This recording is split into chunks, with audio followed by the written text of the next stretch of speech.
इस रिपोर्ट में हम बात करेंगे राहुल गांधी की। जी हां, राहुल गांधी ने मोदी सरकार पर निशाना साधा है। कहा है ब्लू टिक के लिए मोदी सरकार लड़ रही है, कोरोना वैक्सीन चाहिए तो आत्मनिर्भर बनो। राहुल गांधी ने यूं कसा है तंज। जी हां, सोशल मीडिया नेटवर्क ट्विटर पर ब्लू टिक का निशान अब राजनीतिक होने लगा है।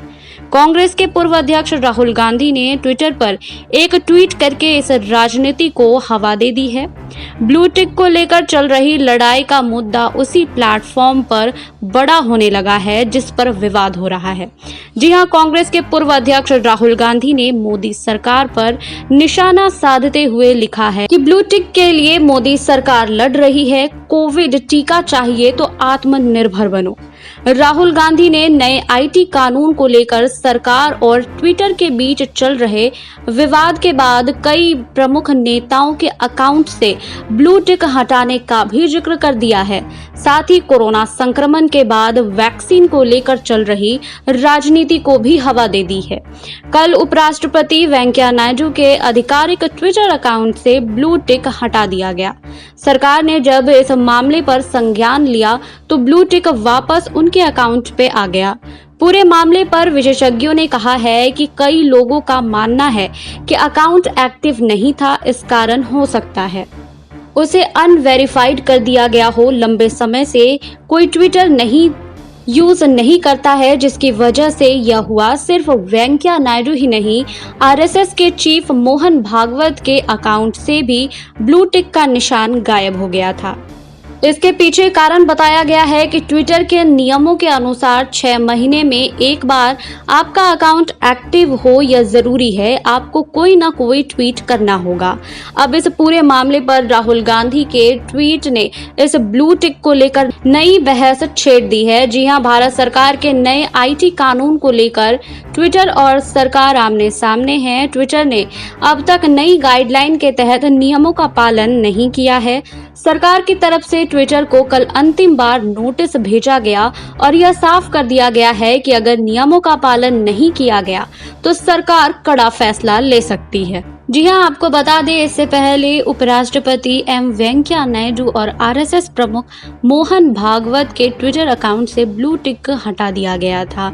जी हां, अब फिर कुछ ही देर बाद ट्विटर ने इन अकाउंट्स का ब्लू टिक बहाल कर दिया था। इसे केंद्र की फटकार का नतीजा बताया जा रहा था, लेकिन ट्विटर ने अब इसकी असल वजह बता दी है। वहीं उपराष्ट्रपति वेंकैया नायडू और आरएसएस प्रमुख मोहन भागवत के ट्विटर अकाउंट से ब्लू टिक हटाए जाने के बाद छिड़े विवाद में ट्विटर ने कहा है कि अगर अकाउंट अधूरा है या 6 महीने तक एक्टिव नहीं रहता है तो नियमों के तहत ब्लू बैज अपने आप हट जाता है। वहीं उपराष्ट्रपति एम वेंकैया नायडू के पर्सनल अकाउंट पर ब्लू बैज को शनिवार की सुबह ट्विटर ने हटा दिया था और बाद में इसे बहाल कर दिया गया था। राष्ट्रीय स्वयंसेवक संघ के प्रमुख मोहन भागवत के पर्सनल अकाउंट में भी ब्लू बैज नहीं था, इसे बाद में बहाल कर दिया गया। संघ की कई अन्य प्रमुख हस्तियों जैसे सुरेश जोशी और अरुण कुमार के साथ भी ऐसा ही हुआ। ट्विटर ने शनिवार को कहा है कि इसकी वेरिफिकेशन पॉलिसी के तहत अगर अकाउंट इनएक्टिव हो जाता है या अधूरा है तो माइक्रो ब्लॉगिंग मंच स्वतः ब्लू बैज को हटा देता है और ट्विटर ने कहा है कि ब्लू टिक हटाना लॉग इन से संबद्ध है। वहीं अकाउंट को एक्टिव रखने के लिए व्यक्ति को 6 महीने में कम से कम एक बार लॉग इन करना जरूरी है।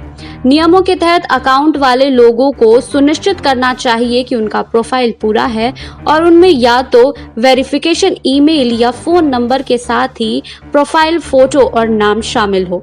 बहरहाल ट्विटर नियमों के तहत अकाउंट का ब्यौरा या नंबर खुलासा नहीं करता है। लोगों का ऐसा मानना है कि ब्लू बैज से अकाउंट की प्रामाणिकता पर पता चल जाता है। आपको बता दें कि ट्विटर में ब्लू टिक को लेकर कई दिनों से विवाद चल रहा है। अब ट्विटर को अपनी गलती का एहसास हो गया और उसने उन सभी नेताओं के ब्लू टिक वापस कर दिए हैं जिनके अकाउंट से ये टिक हटा दिया गया था। इनमें उपराष्ट्रपति वेंकैया नायडू, मोहन भागवत और सुरेश जोशी समेत तमाम संघ के स्वयंसेवक शामिल थे। वहीं मोहन भागवत के अलावा दूसरे तमाम आरएसएस नेताओं के अकाउंट को भी बहाल कर दिया गया है। ऐसे में इस विवाद को ठंडा करने का प्रयास जरूर हुआ है, लेकिन तल्खी अभी भी जारी है। मोदी सरकार ने ट्विटर पर भारत के साथ भेदभावपूर्ण व्यवहार करने का आरोप लगाया था। भारत सरकार के नए कानून के चलते ट्विटर तनाव में है और बेतुके काम कर रहा है। वहीं सबसे पहले उपराष्ट्रपति वेंकैया नायडू के ट्विटर अकाउंट का वेरिफिकेशन रद्द कर दिया गया था। इसके बाद भारत में ट्विटर की आलोचना शुरू हो गई थी और ट्विटर ने दलील दी थी कि उपराष्ट्रपति की तरफ से उनके अकाउंट को लंबे समय तक लॉगिन नहीं किया गया, उसी वजह से उनका ब्लू टिक हटा दिया गया। वहीं राष्ट्रीय स्वयंसेवक संघ के सरसंचालक मोहन भागवत समेत सभी सह कार्यवाह के ट्विटर अकाउंट अनवेरिफाइड कर दिए गए थे। इनमें कृष्ण गोपाल और सुरेश जोशी भी शामिल थे। वहीं केंद्र और ट्विटर के बीच जारी विवाद की बात करें तो भारत सरकार की तरफ से अब सोशल मीडिया प्लेटफॉर्म को अल्टीमेट दे दिया गया है। साफ निर्देश है कि नए नियम अगर समय रहते लागू नहीं किए गए तो सोशल मीडिया प्लेटफॉर्म पर कार्रवाई होगी। वहीं आपको बता दें, केंद्र सरकार की चेतावनी के बाद ट्विटर ने नरमी का रुख अपनाते हुए अपनी गलती सुधार ली है। ट्विटर ने राष्ट्रीय स्वयंसेवक संघ के प्रमुख मोहन भागवत जी की निजी ट्विटर हैंडल से ब्लू टिक हटा दिया और शनिवार सुबह ट्विटर ने देश के उपराष्ट्रपति वेंकैया नायडू और आरएसएस के कई नेताओं के निजी ट्विटर हैंडल से ब्लू टिक हटा दिया था। हालांकि इस फैसले पर बवाल बढ़ने के बाद ट्विटर ने उपराष्ट्रपति वेंकैया नायडू के ट्विटर हैंडल पर दोबारा ब्लू टिक लगा दिया था। जी हां, ट्विटर की ओर से की गई इस कार्रवाई के पीछे तर्क दिए जा रहे थे कि यूजर्स ने अपने हैंडल को एक्टिव नहीं रखा है। ट्विटर से ब्लू टिक हटाने का मतलब होता है कि कंपनी ने उस अकाउंट को अनवेरिफाइड कर दिया है और आरएसएस प्रमुख मोहन भागवत समेत आरएसएस के कई नेताओं के ट्विटर हैंडल से ब्लू टिक हटने के पीछे यही तर्क दिया गया था। दूसरी ओर इस कार्रवाई से नाराज भारतीय यूजर्स बड़ी संख्या में ऐसे हैंडल की तस्वीरें सामने रख रहे हैं जो लंबे समय से एक्टिव नहीं है, लेकिन उनका ब्लू टिक बैज बरकरार है। वहीं ट्विटर के प्रवक्ता के मुताबिक सत्यापन नीति के अनुसार यदि खाता निष्क्रिय हो जाता है तो ट्विटर ब्लू टिक को हटा सकता है। सोशल मीडिया साइट ट्विटर ने उपराष्ट्रपति वेंकैया नायडू के ट्विटर हैंडल के ब्लू टिक को बहाल कर दिया है। ट्विटर और केंद्र सरकार के बीच विवाद थमने का नाम ही नहीं ले रही है। वहीं नई सोशल मीडिया गाइडलाइन को लागू नहीं करने को लेकर पिछले कई दिनों से देश में घमासान मचा हुआ है। ट्विटर ने सुबह ही वेंकैया नायडू के ट्विटर हैंडल के ब्लू टिक को हटा दिया था। मीडिया रिपोर्ट्स के मुताबिक विवाद बढ़ने की वजह से थोड़ी देर बाद ही ट्विटर ने नायडू के अकाउंट का ब्लू टिक रीस्टोर कर दिया था, जिसको लेकर अब राहुल गांधी बीजेपी पर निशाना साध रहे हैं और कह रहे हैं कि बीजेपी की प्रमुखता है ट्विटर अकाउंट पर ब्लू टिक का। जी हां, आपको हमारी रिपोर्ट कैसी लगी हमें कमेंट बॉक्स में लिखिए। बाकी और खबरों के लिए जुड़े रहिए SPN 9 न्यूज के साथ।